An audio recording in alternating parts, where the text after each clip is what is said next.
Abacuque capítulo de número 1, verso 1 ao 6. Mas eu queria me ater apenas ao verso 2 do capítulo 1, que nos diz a seguinte verdade: até quando, Senhor, clamarei eu, e tu não me escutarás? Gritar-me-ei violência, e tu não salvarás. A crise que Abacuque estava vivendo, meus queridos, era que Abacuque, juntamente com a igreja, com o povo de Israel, melhor dizendo, estava sendo massacrado pelos caldeus, estava sendo dizimado por aquele exército tremendo. A narrativa lá na frente diz que o exército era semelhante a um arrastão, era um exército que era tão ágil, igual às águias, era algo avassalador. E o texto diz que Abacuque entrou em parafuso, que Abacuque entrou num dilema muito profundo. E olha as expressões quando ele diz até quando. E aí eu começo a pensar se esse até quando também não representa esse até quando para Jobson, para Zé Maria. Assim como Abacuque passou dificuldade, eu passo, e tu não me escutarás. E se eles diferem muito mais do que uma espada aguda. Gritava, olha a expressão, né? Não era meramente uma oração qualquer, mas era um clamor terrível. Era de fato, era uma necessidade extrema da alma. Onde o texto diz que ele gritava, ele fazia semelhante a Bartimeu diante daquela multidão. A Bíblia diz que Bartimeu, ao ouvir que Jesus ia passando, não diz assim, Jesus, filho de Davi, mas o homem berrava. O homem expressava uma coisa profunda, porque a dor era tão grande. E em meio à gritaria de Bartimeu, a multidão dizia, cala-te. E eu digo aqui a você, em meio de fato ao meu grito de socorro, em meio ao meu grito de dor, ao teu grito de clamor, as pessoas que nos cercam dizem, cala-te. Mas lembre-se, assim como Abacuque clamou e gritou, e em dado momento, Deus se fez em silêncio, e doeu muito em Abacuque, e dói muito em mim e em ti. Eu quero parafrasear uma frase que o Luther King Jr. dizia, que ele dizia que o que doía nele não era na verdade as vozes dos maus, mas o silêncio dos bons. Eu acho que o que mais doía em Abacuque e Jobson não era a espada dos caldeus, mas era o silêncio de Deus. E se existe uma coisa que dói em mim e em ti, diga, é o silêncio de Deus. Ah, pastor, quer dizer que Deus faz silêncio? Tem hora que Deus faz. Tem hora que Deus faz silêncio semelhante a que fez lá em, como é que diz, em Elias. Elias trancado, trancafiado naquela caverna, meus queridos. A Bíblia diz que Elias não via nada, via um terremoto, via meio mundo de coisa, mas Elias não via a voz de Deus. Em dado momento na nossa vida, o que nos dói é que muitas das vezes nós ficamos tão desanimados, porque nós não conseguimos ouvir a voz de Deus. Nós não nascemos para estar em silêncio, nós nascemos para falar e para ouvir.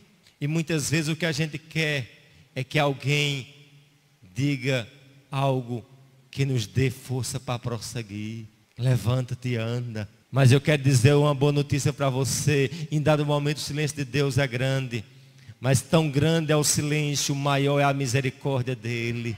O Deus que fica em silêncio para te testar, o Deus que fica em silêncio para me testar, é o Deus que fala contigo nesta noite, dizendo, eu escuto. Eu estou vendo tua dor, eu estou vendo o inimigo te massacrando. E esse inimigo, muitas vezes, eu quero dizer uma coisa a você, e até é difícil você entender, esse inimigo é enviado por Deus. Esse espinho na carne é enviado por Deus. Esse calcanhar de Aquiles é enviado por Deus. Sabe por quê? Para mostrar o quanto eu e você é insignificante e totalmente dependente de Deus. Mas ainda persiste em mim e em ti o até quando. Senhor, até quando vai essa crise no meu casamento? Até quando vai essa frieza? Até quando vai essa porta fechada? Até quando eu vou ter que levar essa cruz? Eu quero dizer esse até quando, como diz, é acompanhado de gritos, de clamor, de dor. Mas a gente vai ver lá na frente que diante de todo esse dilema, Abacuque entende que Deus é Deus, que no silêncio Deus é Deus, Deus falando Deus é Deus, como é que diz? Na fartura Ele é Deus. Deus, na escassez Ele é Deus, na fome Ele é Deus, no fogo Ele é Deus, no deserto Ele é Deus, e Ele sempre continuará sendo Deus. Só que a gente só quer a expressão do Deus que está falando. Eu vou para a casa de Deus porque Deus vai falar comigo. Eu vou para a casa de Deus porque Deus vai tratar comigo. E muitas vezes a gente vai falar com Deus e diz: Deus me deu uma resposta. E o que Deus diz para a gente é: esse silêncio nos contorce. Esse silêncio nos faz sofrer muito. Mas eu louvo a Deus que o Deus o qual estamos adorando, o único Deus do universo, Ele é o Deus que de silêncio, mas como eu disse a você, é o Deus que fala. E como Ele fala de uma extremidade à outra. A Bíblia diz que Deus, Ele manda nas galáxias, na Via Láctea. A Bíblia diz que Deus construiu o universo, que Deus arquitetou todas as estrelas. Estrelas que têm bilhões e bilhões de galáxias, de Via Láctea. E a Bíblia diz que todas essas estrelas Deus chama pelo seu nome. Deus sabe quem é as estrelas, mas mais de quem é as estrelas, Deus sabe quem é você. Deus sabe onde você mora. Deus sabe o teu DNA. Deus sabe o teu início, o teu fim. Deus sabe quando ficar calado e Deus sabe quando falar contigo. É uma metodologia mesmo dolorida, mas é uma metodologia dele. Você já observou quando você vai a uma terapia e você fala e o cara está lá escutando lá. E muitas vezes você quer que ele dê uma receita a você, mas ele está ali ouvindo.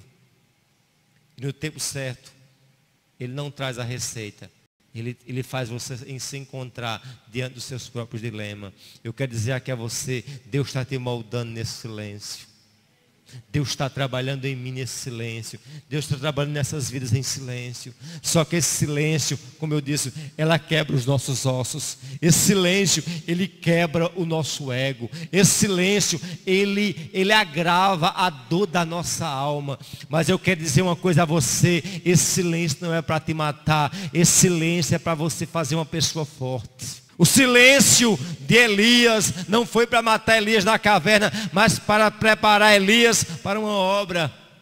O silêncio na vida de Abacuque também não foi para dizimar Abacuque, mas foi de fato para transformar a vida de Abacuque. E lá na frente, meus queridos, Abacuque escreveu essa expressividade tão grande que a gente sabe, muitas das vezes a gente lê e relê, mas a gente não sabe onde foi que Abacuque encontrou isso. E de fato, para Abacuque escrever isso, antes ele teve que ouvir o silêncio, ele teve de clamar, ele teve de viver uma extremidade terrível que eu e você não quer viver.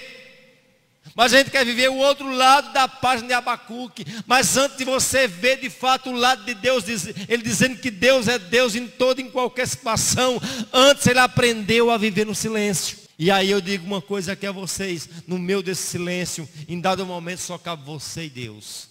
Em dada situação, não cabe você e outra pessoa. É um mistério entre você e Deus. É um estreito em que Deus só coloca você ali dentro. E você diz: onde está o meu esposo? Aí Deus diz: sou eu, o teu Senhor. Onde está o meu pastor? Aí Deus diz: sou eu, o teu Senhor. Onde está o meu irmão? Aí diz: sou eu, o teu provedor. Onde está a feira? Aí Deus diz: sou eu, o teu maná. Enfim, meus queridos, eu quero dizer uma coisa aqui a você: Deus não vai levar a gente para destruição, mas Deus quer levar a gente para aprendizagem. E a gente, em dado momento, chegamos dizendo: Deus, eu quero ter experiência contigo. Olhe que experiência com Deus não é algo muito fácil, Jobson. Mas lembre-se de uma coisa, que a gente quer viver de experiência do outro. A gente quer viver de experiência. Vamos, fulano de tal vai dar um grande testemunho e a gente se alegra com o testemunho certo. Mas aquele testemunho, em dado momento, ele serve para mim. Mas eu preciso viver o meu próprio testemunho. A minha própria experiência com Deus. E essa experiência, em dado momento, ela é dolorida. Que ela é recheada justamente desse sentimento do silêncio. Dessa solidão, desse vazio que nos corrói. E não corrói meramente o corpo, mas corrói a alma. Abacuque estava corroído. Abacuque estava justamente diante dessa situação. Mas o Abacuque tão abatido, o Abacuque tão destronado, destruído, ele aprende, mesmo no silêncio, que Deus é Deus. Aí ele tem aquela experiência com Deus e chega no capítulo 3, do verso 17 ao verso 18, ele diz: ainda que a figueira não floresça, que as malhadas sejam arrebatadas dos apriscos, lhes pode acontecer isso, isso e isso. Saúde ele ia faltar, ele ia exaltar, não importa, em toda, em qualquer situação, ele ia se alegrar. A Bíblia diz que a alegria do Senhor é a nossa força. Esse é o sentido. A gente não é para adorar a Deus meramente pelas coisas que Deus tem nos dado, mas adorar porque Deus é Deus. Eu sei que isso não é fácil. Eu sei que não é fácil nós vivemos essa situação que Abacuque viveu, mas ele encerra realmente o capítulo, a experiência dele, a vivência dele com Deus. Diz: ainda que falte tudo, figueira, videira, oliveira, ovelha. Você lembra de Jó?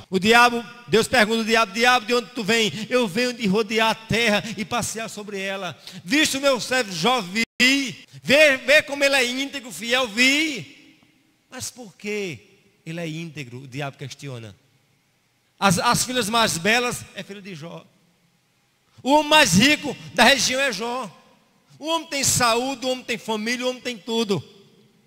Ou seja, o diabo estava passando a Deus, olha, ele serve a ti de forma o quê? Interesseira. Ele não serve a ti por tu ser Deus, mas pelo que tem dado a ele. E aí tem um desafio muito grande. Será se o diabo chegar diante de Deus nessa noite, agora diz: vem de onde? Vem de Sumé. Passei por lá, tinha uns crentes adorando. É claro, com a barriga cheia, um calçado bom, um carro na porta. Aí Deus diz: tire tudo. E Deus diz: tire tudo. Em meio à crise, eu entendo que Ele é Deus. Eu não quero esse silêncio, mas ele é necessário para mim, para a tua vida. Lá na frente você vai entender porque Deus te levou ao silêncio, porque Deus te levou ao deserto, porque Deus te levou à situação para te ensinar a dizer que Ele é Deus em qualquer situação. Você pode aplaudir o Senhor, você pode pedir a Deus força, você pode dizer: Deus, me ajuda a prosseguir, e eu vou sair fora no poder da graça do Deus eterno. Amém?